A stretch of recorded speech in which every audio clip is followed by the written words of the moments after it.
Now, we have arrived at the end of the line, and I am saying that quite literally. Because if you look right over there, you see that? That is it. That there marks the end of our 3-mile main line, and as you can probably see, we're not going any further. So today we get to do something fun, and that fun thing is turn our locomotive on what's called turntable, which is what you see before you.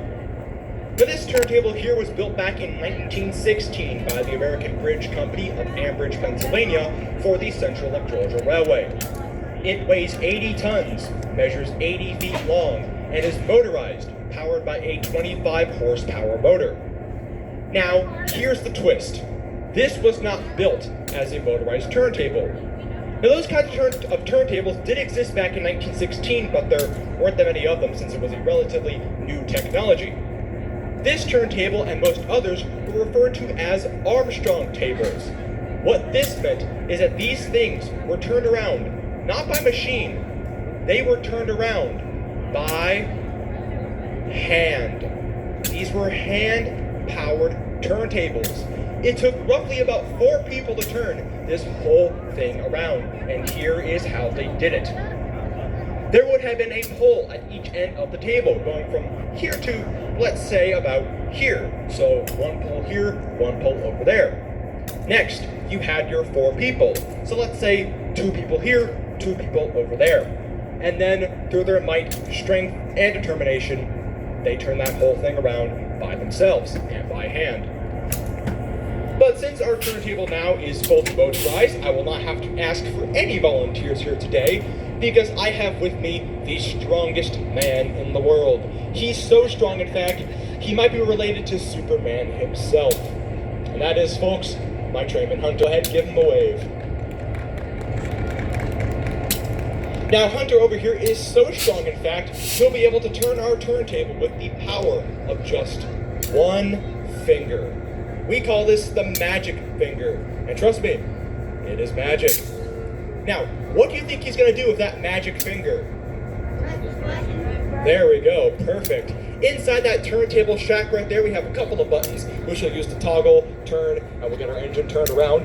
What's going to happen here is that 710 is going to, once we turn it around, of course, going to run around our train and couple behind car number 857. So basically, to summarize this whole thing here today, the back is now the front is now the back. Alrighty, speaking of engines, let's talk to you about your, there we go. Let's talk to you about your locomotive here today, which is the 10. Built in 1950 by the Electromotive Division of General Motors, or EMD for short, for the Nashville, Chattanooga, and St. Louis Railway, NCMSTL for short.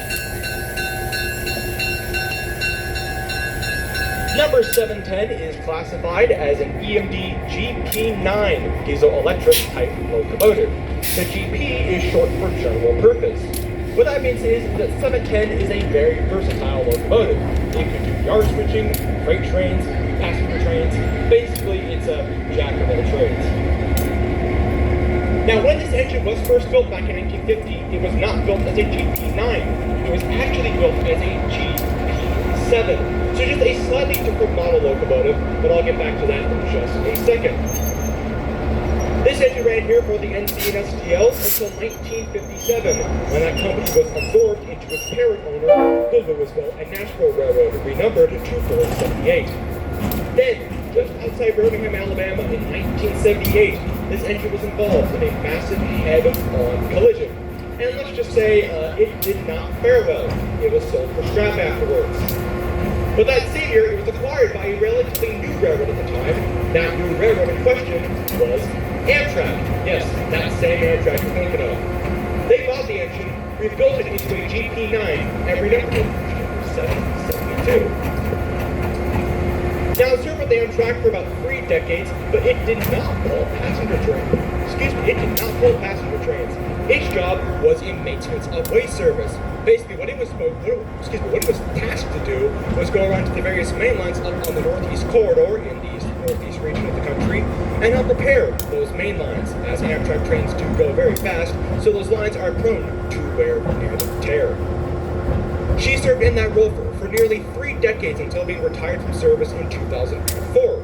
We acquired it the following year. It was brought here to Chattanooga in 2005, and it was restored back to her original number of 710 and her original paint scheme of red and yellow from the NC and STL. Today, 710 is our oldest operating diesel locomotive at 76 years of age, which in terms of diesels, that's ancient. Now, as we have turned our turntable, the rest of our train is sitting back on what you call track number 1. But as I said earlier, our locomotive used to run around our train and recouple at what was once the back. So right now, Hunter is lining up our turntable to the track next door. And this track right here is called track number 2.